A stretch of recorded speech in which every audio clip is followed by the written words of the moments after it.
पार्वती जी ने वैसे तो तप करा, साधना करी, आराधना करी, भजन किया, कीर्तन किया, मंत्र जाप किया, नाम जाप किया, सब कुछ करा। पर माता पार्वती जी ने एक पुण्य बड़ा प्रबल करा कि एक छोटा सा बच्चा पानी में डूब रहा है, उसको मगर घड़ियाल उसको खा रहा है, और पार्वती जी अपना 1000 वर्ष का पुण्य देने को तैयार हो गई उस बच्चे के लिए। कितना समय लगता है?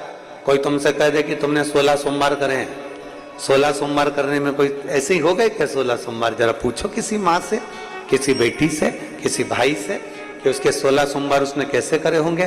कुछ खाना ना पीना, थूक भी नहीं निकल सकते, सवेरे से लेकर शाम तक इंतजार करना, शाम के समय शिवलिंग का निर्माण कर कर पूजन करना, फिर वो प्रसाद का जो हिस्सा आप लोग बनाते हो शिव जी को समर्पित करते हो, चाहे बेलपत्र, मिश्री या वो चूरमा, मलिदा बोलते हो, चूरमा बोलते हो, जो भी हो, बाबा को चढ़ाकर फिर उसको पाना है। कोई कोई भगवान के पंचामृत से करता है, कोई मिश्री से करता है, कोई बेलपत्र से करता है, कोई चूरमा से करता है। ये पशु जैसे आप लोगों की इच्छा होती है वैसे आप लोग 16 सोमवार करते हैं। और जिसने करे होंगे ना उसको मालूम होगा।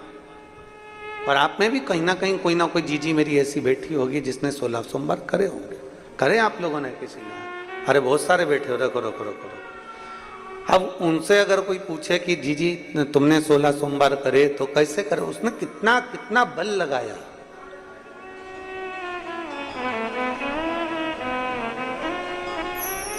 जरा उससे पूछा जाए, बच्चों को भी स्कूल भेजना है, पति का पूरा काम करना है, टिफिन तैयार करना है, सास को संभालना है, ससुर को संभालना है, देवर जेठ को संभालना है, पूरा परिवार संभालते संभालते फिर उसको अपने व्रत में ही उसको ये सब काम करना है। और व्रत में ही ना कुछ खाया ना पिया, सुबह से भूखी प्यासी, और सारा बच्चों को संभाले, घर को संभाले, कुटुंब को संभाले, संभालते संभालते शाम को पूजन की थाली लगाकर पूजन करना, किताब पढ़ना, पोथी पढ़ना, पोथी पढ़कर फिर थोड़ा सा भाग लेकर फिर भगवान का विसर्जन करना। जरा विचार करिए, उसका पूरा दिन उसने पूर्ण तरह से समर्पण में लगा दिया। और कोई उससे कह दे कि तुमने 16 सोमवार के व्रत करें, तुम्हारे वो 16 सोमवार के व्रत का पूरा फल हमको दे दो, तो कोई जीजी से पूछे।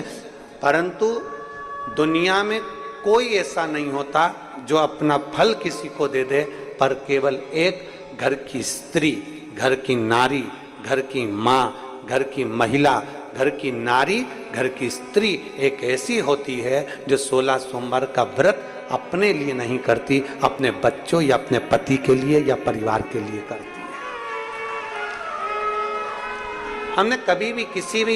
हमने कई जीजियों से पूछा कि तुम 16 सोमवार का व्रत करियो? हाँ। किसके लिए करियो? व्रत तुमने करा है, फल अपने पति के लिए। उनका स्वास्थ्य ठीक नहीं चल रहा था ना गुरुजी, उनका धंधा अच्छा नहीं चल रहा था ना गुरुजी, उनके यहाँ ऐसी तकलीफ थी ना गुरुजी, थोड़ा टेंशन आ गया था ना गुरुजी, इसलिए हमने ये व्रत हमारे पति के लिए करा। बेटे का थोड़ा काम अच्छा नहीं चल रहा था ना गुरुजी, बच्चे का स्वास्थ्य ठीक नहीं चल रहा था ना गुरुजी, तो हमने 16 सोमवार का व्रत कर लिया।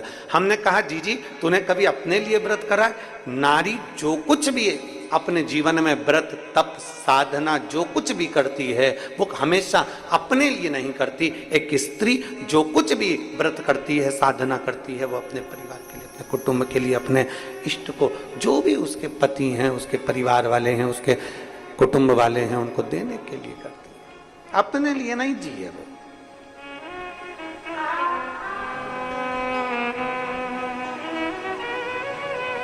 उसने जो दिया वो सबके लिए। और आज भी पशुपतिनाथ का अगर व्रत मेरी माताएं कर रही हैं, पशुपतिनाथ का अगर व्रत मेरी माताएं कर रही हैं, मेरी जीजियां कर रही हैं, तो वो अपने लिए नहीं कर रही, वो पशुपतिनाथ का व्रत भी वो दूसरे के लिए ही कर रही।